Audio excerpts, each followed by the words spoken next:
അശോകേട്ടൻ വരൂ, അകത്തേക്കിരിക്കാം.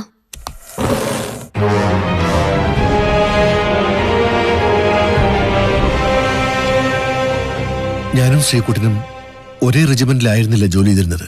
പക്ഷേ കാണാതായ ദിവസം ഞങ്ങൾ എല്ലാവരും ഒരുമിച്ചായിരുന്നു ബന്ദിപ്പൂരിലെ ഒരു ദുരിതാശ്വാസ ക്യാമ്പില്. ഈ സമയത്താണ് ക്യാമ്പിനടുത്തുള്ള റോക്ക് ഹില്ലിൽ ഉരുൾപൊട്ടലുണ്ടായെന്ന സന്ദേശം ലഭിച്ചത്. ഉടൻ തന്നെ ഞങ്ങൾ 60 പേരെ അവിടേക്ക് ഡിപ്ലോയ് ചെയ്തു. ചേട്ടാ, വരൂ, നമുക്ക് ചായ കഴിക്കാം.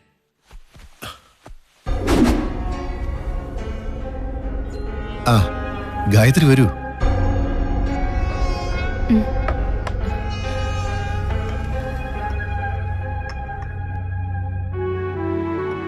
കനത്ത കാറ്റും മഴയും മണ്ണിടിച്ചിലും കാരണം ഞങ്ങൾ വല്ലാതെ പ്രയാസപ്പെട്ടു.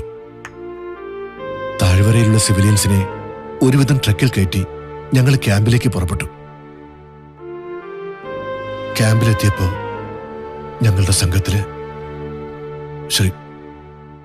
ശ്രീകുട്ടൻ മാത്രമില്ലായിരുന്നു. വിവരറിഞ്ഞ ഞങ്ങള് റോക്ക് ഹില്ലിലേക്ക് പുറപ്പെട്ടു. പക്ഷെ അങ്ങോട്ടടുക്കാൻ കഴിയുമായിരുന്നില്ല, അത്രയ്ക്ക് ഭീകരമായിരുന്നു. ഉടൻ തന്നെ ഞങ്ങൾ സൈനിക ആസ്ഥാനത്തേക്ക് വിവരം അറിയിച്ചു. ദിവസങ്ങളോളം തിരച്ചിൽ നടത്തി. പക്ഷെ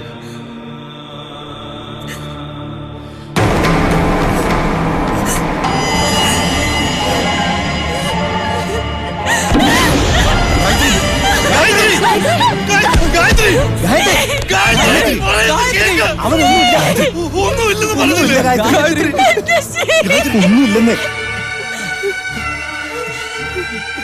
ഗായത്രി, എന്തായത്? വണ്ടി എടുക്കണം.